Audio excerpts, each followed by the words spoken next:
Hi, it was kind of a roller coaster day today. This morning in Business and Labor, we heard House Bill 511, which is in response, I would imagine, to a bill that passed through the House that moves all of the regulations for outfitters out of Montana law and into the Board of Outfitters. And I had talked about it before. The Board of Outfitters has 4 outfitters and 2 sportsmen on it. So House Bill 511 changes the makeup of that board to 3 sportsmen and 3 outfitters and 1 member of the general public. And it was really interesting to see how vehemently opposed to that equalization the outfitters are. And I think that speaks volumes of their intent. We had a press conference in the governor's reception room today for the Hire Montanans First Act, and you'll probably see on the evening news and read about it in the paper. The bill is being heard tomorrow morning at 8 in Business and Labor, and I'm super nervous about it.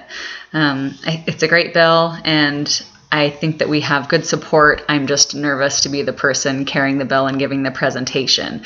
I'm not nervous about the bill. So I'll be glad when that's over, and you'll see some pictures at the end of some IBEW members and the Bergs and some great folks who were there for the press conference. And it was nice to see their faces. The superintendent was in the Capitol today. The curriculum director was in the Capitol today. The Bergs were at lunch with all of us. Our activities director was in the Capitol, and our vice president of our union and a kindergarten teacher, and they kidnapped me and took me from the Capitol for lunch, along with Representative Lynch and Senator Keene, and that was probably the best part of the whole day. On the floor today, we saw 2 really good campaign finance reform bills brought by a Republican, House Bills 254 and 255. And this guy has seen really the effects of anonymous money and the worst side of campaign finance laws being hijacked by out-of-state interests.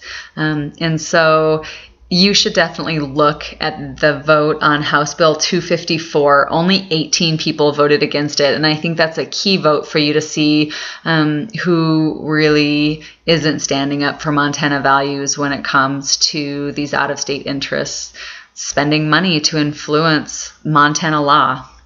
On the second one, there were only 37 or I think it says 37 or 39 votes against it. So a little more reasonable, but still another good vote to look at. We had a House Bill 392, which would allow for the sale of fossils out of a state park.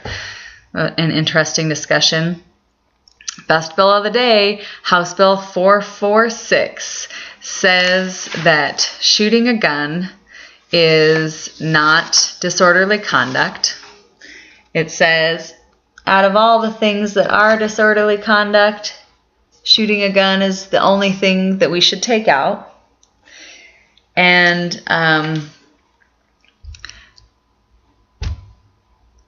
a representative on the House floor stood up and said, if I'm out in such and such a county and I see an elk and I drop on my knee with my 30-30 and I squeeze out a round, I'm breaking the law, and that's why we've got to fix this. Really? I could not believe he said it, and I couldn't believe a bunch of people didn't stand up and say, BS! That's and they voted for it. This is what we're dealing with, Montana, and you elected these people. Human Services this afternoon, we heard 3 pretty quick bills.